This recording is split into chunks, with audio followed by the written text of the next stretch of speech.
Muy buenas tardes, hermanos. Es un placer volver a saludarles nuevamente.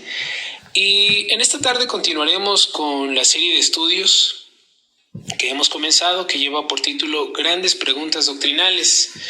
Y me parece que el tema que abordaremos en esta ocasión, que es el tema de un Dios trino, es uno de los más complejos que existen dentro de la doctrina y enseñanza cristiana. Es por ello que antes de comenzar me parece importante mencionar lo siguiente. Nos sería imposible, por medio de la razón humana, poder llegar a comprender en su totalidad la complejidad y profundidad de este concepto doctrinal que es la Trinidad. Así que tal como en los siguientes temas que iremos abordando más adelante en esta serie, será imprescindible mirar a través de los ojos de la fe para poder ser iluminados a la luz de las Escrituras, ya que como hemos visto en nuestro tema anterior, la palabra de Dios siempre será nuestra única guía veraz y una fuente inagotable a la cual podemos acudir siempre que haya dudas o preguntas en nuestros corazones. Y verán, el tema en el cual meditaremos en esta tarde tiene como objetivo específico que podamos responder la siguiente pregunta: ¿por qué creemos en un Dios trino? Y aunque en principio puede parecer que hay una respuesta muy simple a dicha pregunta, por lo que hemos mencionado antes sobre la importancia de las Escrituras en nuestra vida, es que si creemos en esta doctrina, es porque creemos que es algo que claramente nos enseña la Biblia. Ahora, lo curioso es que como tal, la palabra Trinidad no se encuentra en la Biblia. Es por ello que a manera de introducción me parece vale la pena mencionar un poco acerca de la historia de esta vital doctrina en el cristianismo. El primero que usó el término o la palabra Trinidad fue Justino Mártir, allá por el año 150 después de Cristo, en los inicios de la Iglesia. Pero ya para el año 212, Florente Tertuliano, un reconocido pastor y escritor en los inicios de la Iglesia, tuvo que darse a la tarea de defender esta doctrina de la Trinidad contra las diferentes falsas enseñanzas que se fueron creando al inicio de la era cristiana. Pero fue hasta el Concilio de Nicea, allá por el año 325, que esta doctrina fue desarrollada y sería confirmada más adelante en el Concilio de Constantinopla en el año 381. Y bueno, es probable que hayan escuchado algo sobre el credo atanasiano. Para aquellos que no lo hayan hecho, este credo que mencionamos hace referencia a un conjunto de dogmas doctrinales que surgen aproximadamente en el año 380, aunque empezarían a circular varios años más tarde, y toma este credo su nombre por un obispo que fue un gran defensor del trinitarismo. Y si bien este credo atanasiano no fue un documento oficial dentro de la iglesia primitiva, se piensa que era usado para ayudar a los nuevos creyentes a entender de una mejor forma al Dios en el cual habían creído. A continuación me gustaría compartir con ustedes un fragmento de este credo que puede ir ayudándonos a darnos cuenta de la importancia que tenía desde aquel entonces, dentro de los inicios de la Iglesia, el creer en un Dios trino y entender que a pesar de los muchos siglos que ya han pasado, esta creencia sigue siendo igual de necesaria que en aquellos tiempos. Dice así: adoramos un Dios en Trinidad y la Trinidad en unidad, sin confundir las personas ni dividir el ser divino, porque el Padre es una persona, el Hijo es otra y el Espíritu Santo también es otra. Pero la deidad del Padre, Hijo y Espíritu Santo es una. Son igual en gloria y su majestad es coeterna. Lo que es el Padre es el Hijo y también lo es el Espíritu Santo. El Padre es eterno, el Hijo es eterno y el Espíritu Santo es eterno. Sin embargo, no hay tres seres eternos, sino uno que es eterno. Así como no hay tres seres increados e ilimitados, sino un solo Dios que es increado e ilimitado. Así, el Padre es Dios, el Hijo es Dios y el Espíritu Santo es Dios. Y sin embargo, no hay tres dioses, sino un solo Dios. Así el Padre es Señor, el Hijo es Señor y el Espíritu Santo es Señor. Y sin embargo, no hay tres señores, sino un solo Señor. Y en esta Trinidad, ninguno es antes o después, mayor o menor que el otro, sino que las tres personas son en sí mismas coeternas y coiguales, y por ello debemos adorar la Trinidad en unidad y al único Dios en tres personas. Así es como debe pensar acerca de la Trinidad quien quiera ser salvo. Vean, tal como en el inicio de la Iglesia surgieron credos como el que acabamos de escuchar, nosotros también, como Iglesia Bautista Resurrección en Cristo, tenemos algo denominado artículos de fe. Y quisiera darle lectura a uno de estos artículos que lleva por nombre El Dios Verdadero y que hace referencia de igual forma al tema que estaremos abordando en esta tarde.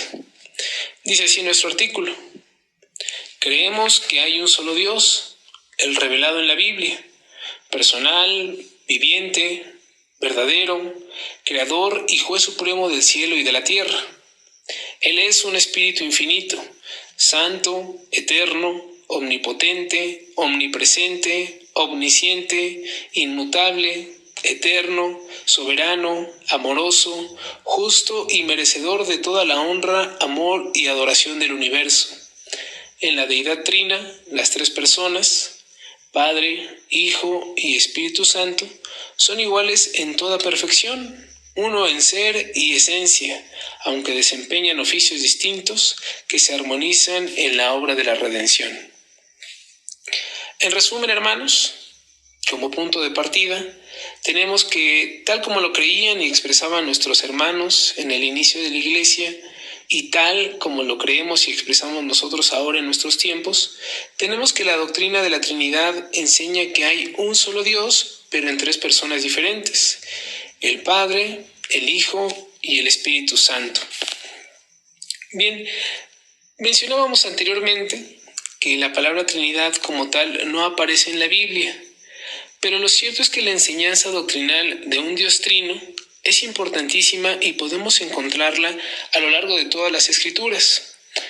Se aborda o desarrolla de una forma más amplia en el Nuevo Testamento, pero no por ello podemos decir tampoco que sea solo una enseñanza neotestamentaria, porque en el Antiguo Testamento también encontramos referencias importantes acerca de la Trinidad. Por ejemplo, la palabra hebrea utilizada para describir a uno en ocasiones representa una unidad compuesta, lo cual podemos ver en Génesis 2:24, donde después de traer Dios a Eva delante de Adán, Adán dice lo siguiente: por tanto, dejará el hombre a su padre y a su madre, y serán una sola carne. De igual forma, la palabra utilizada para Dios, que es Elohim, es una palabra que puede tener un significado de pluralidad, es decir, puede también significar dioses. Teniendo esto como base, podemos ver en Génesis capítulo 1, versículo 26, un pasaje donde Dios habla de sí mismo en plural, unos otros. Habla Dios y dice lo siguiente: hagamos al hombre a nuestra imagen, conforme a nuestra semejanza, lo cual entendemos es sin lugar a dudas una referencia a este Dios trino en el Antiguo Testamento. La Trinidad está activa y presente a través de todo el Antiguo Testamento, pero por decirlo de alguna forma se encuentra velada esta doctrina, y a pesar de esto podemos decir sin temor a equivocarnos que es en el Antiguo Testamento donde se establecen fundamentos que son esenciales para esta doctrina que ya en el Nuevo Testamento se manifiesta en plenitud. En la revelación de Dios encontramos al Padre y al Hijo y al Espíritu Santo amándose uno al otro, honrándose y glorificándose el uno al otro. La unidad de la Trinidad tiene su base en la pericoresis, que es un concepto teológico que expresa el grado de unión entre las personas de la Trinidad, lo que significa que cada persona de la Trinidad habita o mora en las demás personas de esta Trinidad, y esto sin disminuir la personalidad de cada uno de ellos. Esto implica que el Padre es en el Hijo y el Hijo en el Padre, y también que el Padre es en el Espíritu Santo y el Espíritu Santo en el Padre, y así sucesivamente. Por lo tanto, la unidad en Dios se encuentra tanto en la equidad intrínseca de los atributos divinos como en la unidad que se deriva de la mutua habitación de las tres personas de la Trinidad.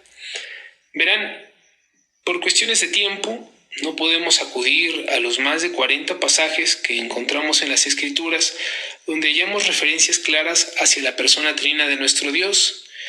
Pero me gustaría incluir uno más que se encuentra en el Antiguo Testamento antes de continuar, y es un pasaje que encontramos en Isaías capítulo 61, versículos 1 y 2, un pasaje claramente mesiánico que dice de la siguiente forma: El Espíritu de Jehová el Señor está sobre mí, porque me ungió Jehová, me ha enviado a predicar buenas nuevas a los abatidos, a vendar a los quebrantados de corazón, a publicar libertad a los cautivos y a los presos apertura de la cárcel. En estos versículos encontramos ya de una forma más explícita, aún en el Antiguo Testamento, a las personas de la Trinidad, que se irán revelando más adelante en el Nuevo Testamento, pero vemos claramente a la persona de nuestro Dios, la referencia a su Espíritu y una referencia también a su ungido, que es una mención de nuestro Señor Jesús y también una referencia a su obra redentora ya en el Antiguo Testamento. Ahora bien, alguien podría preguntar, ¿por qué la Biblia no nos enseña sobre la Trinidad desde el principio y listo? Bueno, tal como en algunos otros temas, Dios en su sabiduría no decide revelar su Trinidad de manera instantánea y de una vez por todas, sino que lo hace progresivamente y de forma paulatina, actuando y revelando su ser, su carácter y su plan de salvación a través de las edades. Decía un teólogo y escritor, Louis Berkhoff, que la prueba más contundente de la Trinidad se encuentra justamente en los hechos de la redención. El Padre enviando a su Hijo para enseñarnos el camino al Padre, y el Hijo enviando al Espíritu Santo para ser nuestro consolador y recordarnos sus palabras. Es decir, en resumen, que el Evangelio es en esencia trinitario. Y tal como lo comentábamos, esto podemos verlo ya con mayor claridad en el Nuevo Testamento. Me gustaría mencionar solo algunos pasajes, también por cuestión de tiempo, y me gustaría comenzar con el bautismo del Señor Jesús, uno de los eventos que es narrado por los 4 evangelistas, pero citaremos solo a Mateo por cuestiones prácticas. Mateo capítulo 3, versículos 16 y 17, que dicen de la siguiente manera: Y Jesús, después que fue bautizado, subió luego del agua, y he aquí los cielos le fueron abiertos, y vio al Espíritu de Dios que descendía como paloma y venía sobre él. Y hubo una gran voz de los cielos que decía: Este es mi Hijo amado, en quien tengo complacencia. Ya el velo que existía sobre un Dios en 3 personas empieza a disiparse, y comenzamos a ver la manifestación de cada una de estas 3 personas de la Trinidad en conjunto, actuando para rescatar al hombre. Y justamente uno de nuestros pasajes base para este estudio es Mateo capítulo 28, versículo 19, al cual también daré lectura. Dice así la palabra de Dios: Por tanto, id y haced discípulos a todas las naciones, bautizándolos en el nombre del Padre, del Hijo y del Espíritu Santo, lo cual es una práctica doctrinal que parte justamente de la manifestación de las personas que conforman la Trinidad en el bautismo de nuestro Señor Jesús. Ahora bien, ¿cómo impacta nuestra vida diaria el creer en un Dios trino? Bueno, la Trinidad es muy importante porque es la base de la unidad y diversidad entre creyentes, por lo que esta compleja doctrina nos permite tomar lecciones prácticas sobre la familia y sobre la Iglesia. ya que tanto la familia como la iglesia son instituciones divinas que fueron ordenadas por Dios y que también demuestran unidad entre la diversidad. Pablo dijo en referencia al orden de la familia y su función en la primera carta a los Corintios, capítulo 11, versículo 3. Pero quiero que sepáis que Cristo es la cabeza de todo varón, y el varón es la cabeza de la mujer, y Dios la cabeza de Cristo. Pablo dice que la cabeza de Cristo es Dios, lo cual no significa, como ya hemos mencionado, que Dios tenga una esencia diferente a la esencia de Cristo, ya que ambos son Dios. Pero de la misma manera, Pablo dice que el varón es la cabeza de la mujer, lo cual tampoco significa que el hombre tenga una esencia o una naturaleza diferente a la naturaleza de la mujer, ya que ambos somos seres humanos iguales en dignidad y valor delante de Dios. Sin embargo, esto sirve para ilustrar en cierto modo las diferencias que hay entre los papeles de cada uno. Porque así como el Padre ama al Hijo e hizo todas las cosas por y para Él, los esposos de la misma forma deben amar a sus esposas y entregar sus vidas por ellas. Ahora, aunque hay una distinción de los papeles entre las personas de la familia, es decir, el marido no es la mujer ni la mujer es el marido. Cada uno tiene un papel diferente en el orden divino del matrimonio. Pero a pesar de esto, hay a la vez una misteriosa unidad entre ellos. Dice Pablo, retomando las palabras del Génesis que ya hemos mencionado, pero ahora en Efesios capítulo 5, versículos 31 y 32. Por esto, dejará el hombre a su padre y madre y se unirá a su mujer, y los dos serán una sola carne. Grande es este misterio. Así que la institución del matrimonio, que fue ordenada por Dios, en alguna manera refleja la unidad entre las personas de la Trinidad, ya que aunque el hombre y la mujer son diferentes, se convierten en una sola carne. Por lo tanto, la doctrina de la Trinidad enseña a las parejas y a las familias a imitar a Dios del mismo modo en el que Él se relaciona consigo mismo entre las personas de la Trinidad. Los maridos deben amar a sus mujeres, así como las personas de la Trinidad conviven y coexisten en amor perfecto.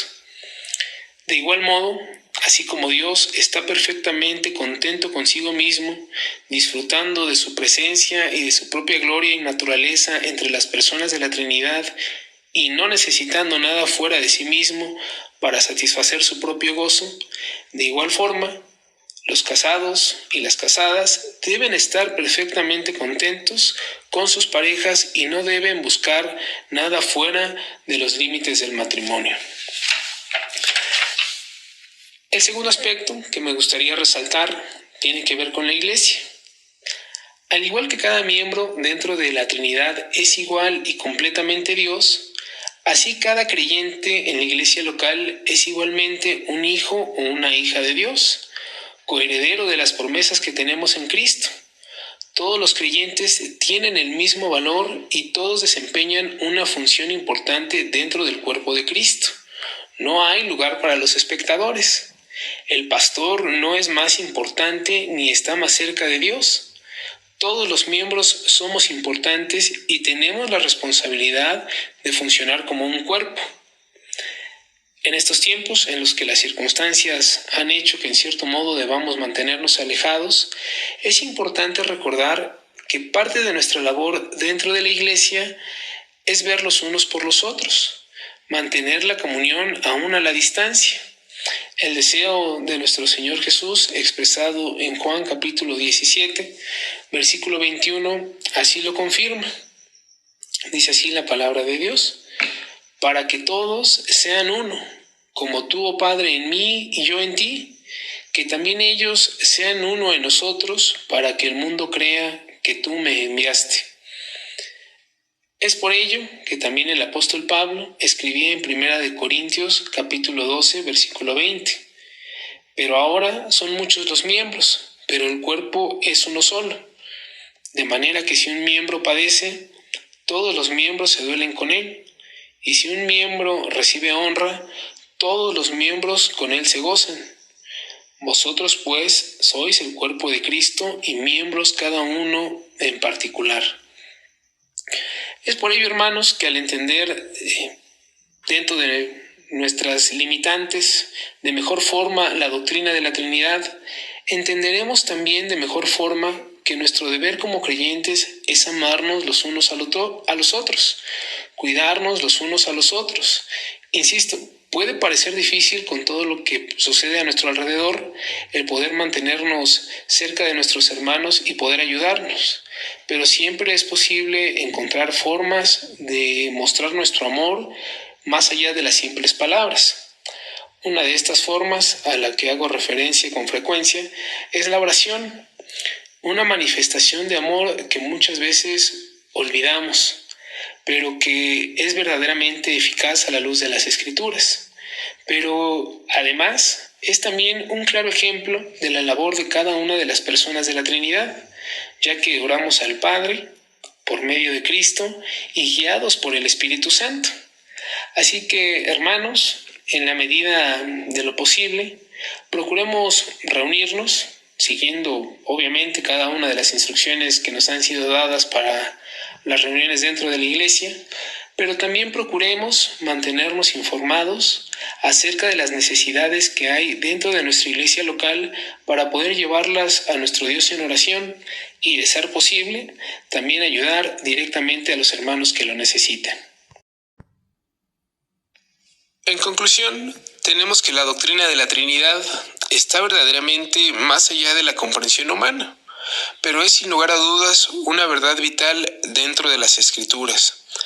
Además, es una doctrina que está íntimamente conectada a otras doctrinas claves como la deidad de Cristo y la deidad del Espíritu Santo, temas que se abordarán más adelante dentro de esta serie de estudios. Y para terminar este tiempo, me gustaría leer el segundo de los pasajes sugeridos para nuestro tema, que se encuentra en 2 de Corintios, capítulo 13, versículo 14. La gracia del Señor Jesucristo, el amor de Dios y la comunión del Espíritu Santo sean con todos nosotros. Amén. Que Dios les bendiga, hermanos.